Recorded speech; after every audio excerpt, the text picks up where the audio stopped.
Hey, welcome back to The Vinyl Narrative. Now, today's video is actually a response video to Americana Sam, who set up a thread all about our kind of collection of black and white album covers, which is a cool challenge.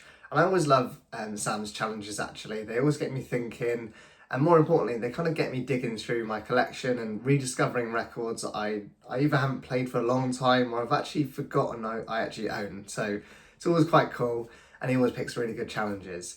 So today I've picked 10 of my kind of favourite black and white covers from my collection, and some of these are like really stark covers, some of them are really iconic, and a couple of them are technically, I'm probably bending the rules a little bit, they're not quite strictly black and white, but we'll see how we get on. Let's get into my top 10 album covers that are black and white. Okay, we are starting strong with Prince's Dirty Mind, and this is my first, well, not my first, but it's the first German pressing, I should say, and this cover is just probably about as raw and unconventional as it gets, and maybe confrontational as well. It's Prince in a trench coat and briefs and kind of stockings as well on the back cover, or knee-high stockings, which, yeah, it's definitely a look for him. But yeah, it's shot in kind of this gritty black and white, and I think the backdrop is actually like some sort of lighting rig that he's standing behind. I've never quite worked it out, but maybe someone in the comments can let me know. But yeah, there's absolutely no gloss on this, no excess. It's very stripped back and a very provocative cover, which is what he was clearly going for. And it was almost like a move away to kind of reposition Prince in a way in his career from the kind of minimal production and more kind of soulful and smoother productions of his first two records. This one really brought him out into the forefront with very explicit lyrics, or sexually explicit lyrics rather. And yeah, just kind of solidified him as basically the start of his absolute pop stardom journey that he was going to take. And after this, I think everyone knew Prince's name. No one could forget it. And it's a fantastic record. It's got one of my favourite songs by him on there, When You Were Mine. I just love his version of that song. And you got some very sexually explicit songs like Head, Sister as well to some degree. But yeah, fantastic song, and Dirty Mind is a fantastic opener to this record too. So there we go, Prince's Dirty Mind. Next up we have probably one of the most iconic covers of the 80s, I would say, and just an iconic sleeve. It's U2's The Joshua Tree, and of course we've got the very famous picture on the front there by Anton Corbijn of the band standing in, I think it's the Mojave Desert, I think that's how you pronounce it. But yeah, it just feels like a very mythical and mystical kind of cover to me. I'll give you a nice look at the front there. Just a beautiful artwork, a nice matte sleeve as well. I think this is an early 80s repress. It's not a first pressing or anything like that. But yeah, a UK edition as well. Just a fantastic record, and I love that this kind of sound of this record kind of matches this almost like monochrome imagery, if you will. It kind of gives it this like timeless, almost like spiritual quality, I guess. It just fits the record perfectly for me. And when it came out in 1987, it was kind of like their breakthrough record. They kind of just shot up in stardom again, into kind of global superstardom actually. Of course, it's got the massive hits on here of Where the Streets Have No Name, I Still Haven't Found What I'm Looking For, With or Without You, Bullet for the Blue Sky. I'm just looking at this actually. Side A is just like a fantastic run in its own right. Yeah, just incredible. Not a bad song on there. And side B is not no sleeper either. So yeah, fantastic record and just beautiful artwork. Again, yeah, photography by Anton Corbijn, and it is a gatefold, so I'll show you the middle. It's another lovely shot of the band. And I think, yeah, U2 get a lot of hate in the music community. But yeah, I still like them. I'm not a huge fan of them, but The Edge for me is one of the best guitarists. Just what he can do with a guitar pedal, that takes a technicality in itself, to be able to kind of work different sonic textures and tones and everything with guitar pedals, not just the guitar instrument itself, but the pedals as well. It takes something And yeah, he's just fantastic, and he was definitely an influence on me in my playing when I was growing up. But yeah, love this record, just an absolutely iconic 80s album from 1987, U2's The Joshua Tree. Now this next one technically does kind of break the rules, but I think I'm going to include it because the original cover was indeed black and white. But this version I've got does have some silver foiling, so sorry if this breaks the rules, Sam. But it is the Beastie Boys, Check Your Head, and this is the VMP reissue that they did on red vinyl, and they've got this really nice like silver foiling, which you can see on the camera there. Really cool cover. But yeah, originally this was all black and white, very kind of like gritty and almost slightly distorted as well, I would say. If you kind of look there, I don't know if it'll come up on the camera, it probably won't. But yeah, a bit gritty, a bit lo-fi, and you know, that's exactly kind of what this album was in a way, because back in 1992, when this was released, they kind of pivoted quite hard in their sounds. They kind of like moved away from this like polished and sample heavy production that you would find on like Paul's Boutique or on their debut album Licensed to Ill. Yeah, which are both fantastic records, for some of my favourite albums of all time there. But this one is just incredible. It's, you know, it's them actually playing their own instruments. So there's lots of different genres being blended up in here. Like you've got a bit of punk in there, you've got a bit of funk, you've got hip hop, all kind of colliding and just resulting in this fantastic record.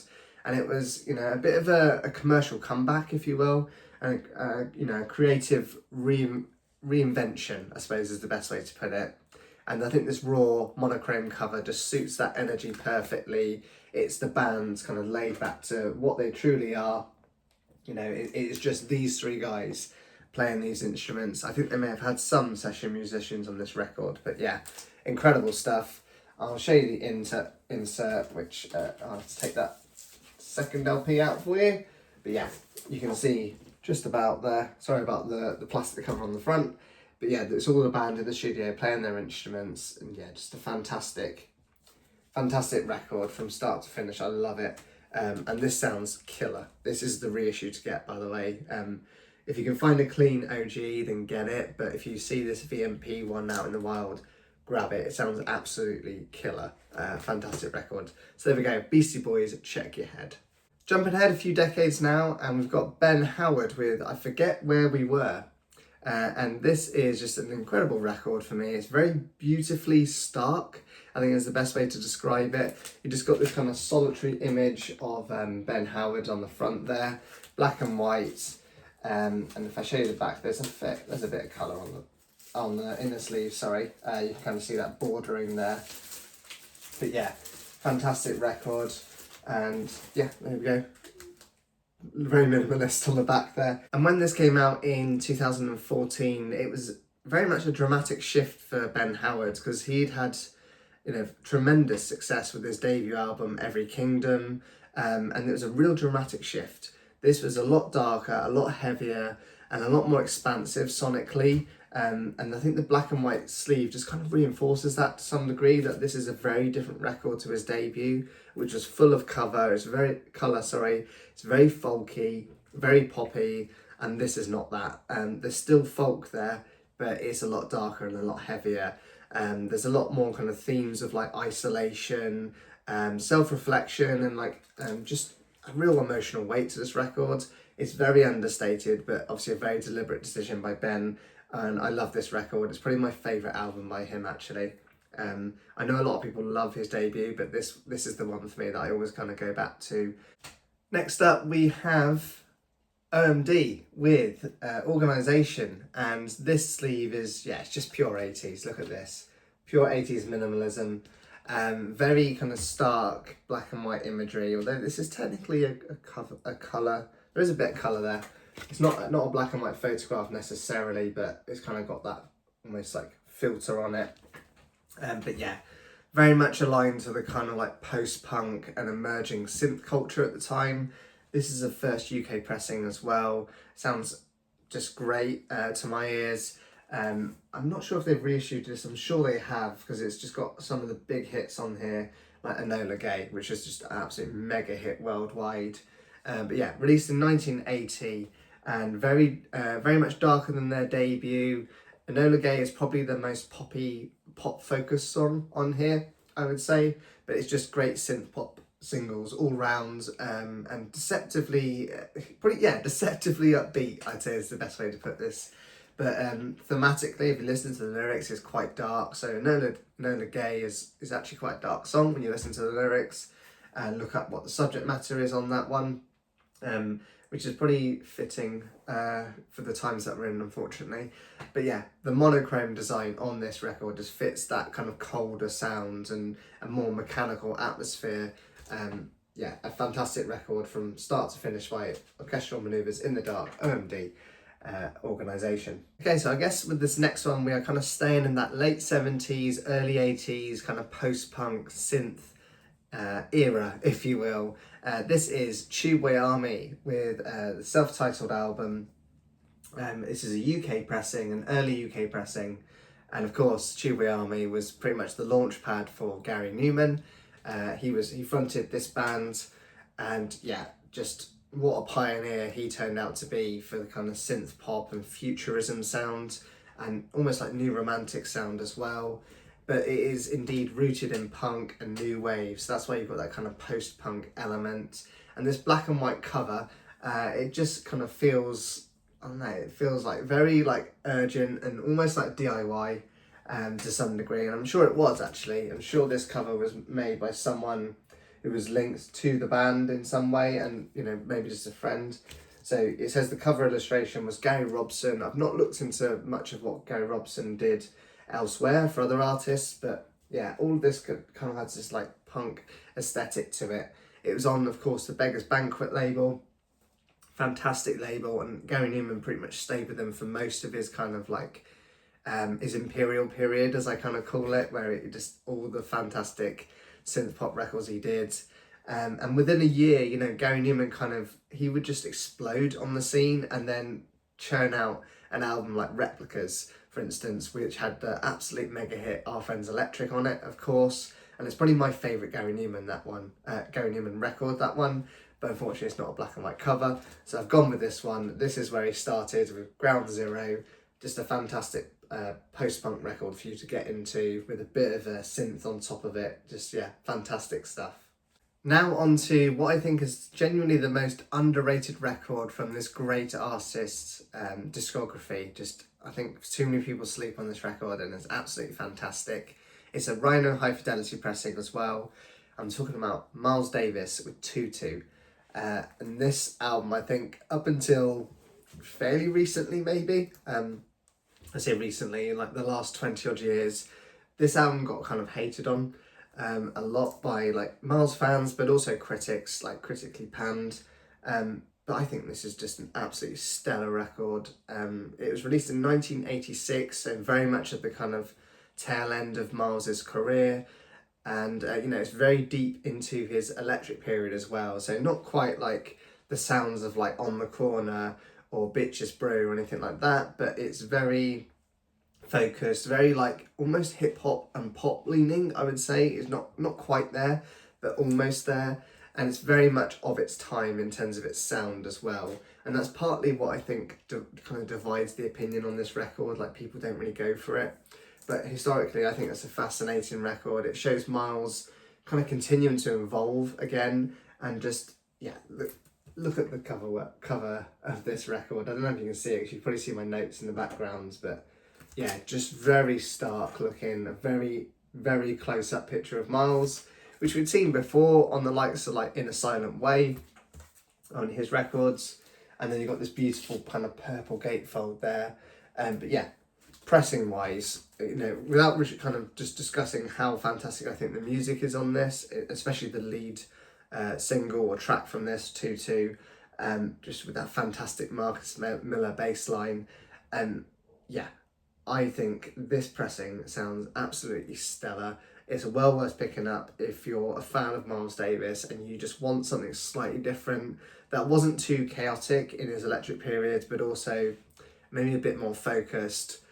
Maybe just a bit more easy to put on the backgrounds, but it certainly does still grab your attention at the same time, because the recording quality of this is absolutely fantastic, in my opinion.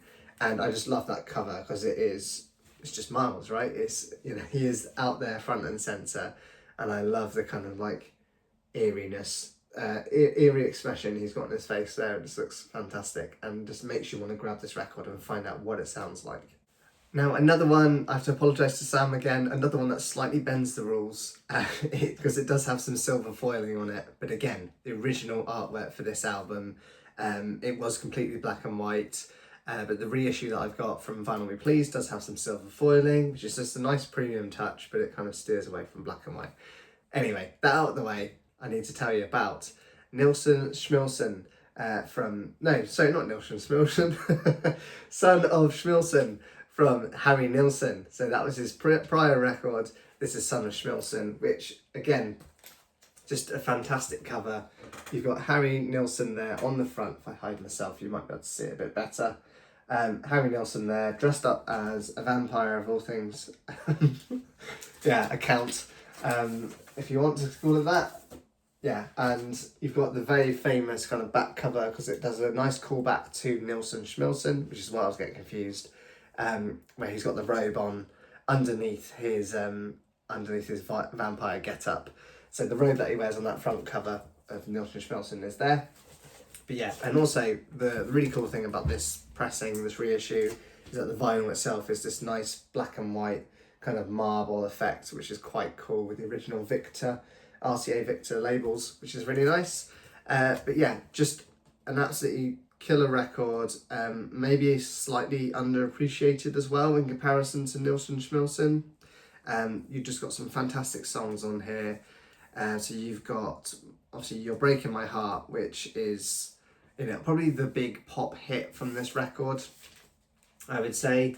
And I think that was played very famously at, I can't remember whether or not, yeah, I think it was at Harry's funeral. It was played at Harry's funeral, and I think George Harrison potentially tells a story about that, but maybe I'm confusing things. Someone let me know in the comments if they know the kind of true story behind that. But there's a lot of like absurdity on this record, a lot of like darker humour, hence the cover and him messing around in this vampire get-up. But yeah, very much a black and white portrait, and it kind of gives you this like feel of like, I don't know, like vintage Hollywood and like the monster movies from like Universal to some degree. It's really cool, and it kind of contrasts really nicely with how the album is. But yeah, it wasn't commercially successful, unfortunately, for Harry. It was a real left turn for him, because he had huge success with Nilsson Schmilsson. We're not going to keep saying that, but yeah, his the prior record, he had a lot of success with it, and then he decided to just kind of like blow it up and release this, which you know, I think was a really interesting move, but it just kind of shows his artistic integrity. He made the music he wanted to make, and actually over time this record has developed a bit of a cult following. I think it's great. It's a really fun record to put on, and just some really great and some beautiful songs on here too. So there we go, Harry Nilsson. I absolutely love him, and this is Son of Schmilsson. In at number 9, we have the original DFA pressing, so Death From Above pressing of The Rapture's Echoes, and this is just early 2000s post-punk revival, dance punk explosion in one record. And it's a black and white cover, just very minimalist, but I love the distorted nature of that record, that kind of artwork there, and it kind of continues on the back with a kind of view of the band playing live, potentially even tracking the record as well, because yeah, DFA productions were kind of like that in the early days. Very minimalist, very graphic, very much in line with like the DFA aesthetic as well. It kind of landed in, was it 2003, I think this dropped, and it was just a lightning bolt to the music scene. You had the huge hit of House of Jealous Lovers, you know, just a fantastic dance punk song, and it kind of bridged the gap between like indie clubs and rock clubs and dance clubs. It just kind of brought them all together in this just absolutely fantastic way. And I think the monochrome sleeve just feels like, it's kind of like, looks a bit like an art school kind of cover, I guess. Very confident, very stripped back, and it kind of makes you want to pick this record up. If you do, and I do recommend you pick this up, if any of those genres are your thing, look for an original pressing like this. This is the original UK. They are expensive, but there is a fantastic reissue that was done, I think 2 years ago, which sounds near enough on par with this, I would say. Thought it sounded great for a reissue.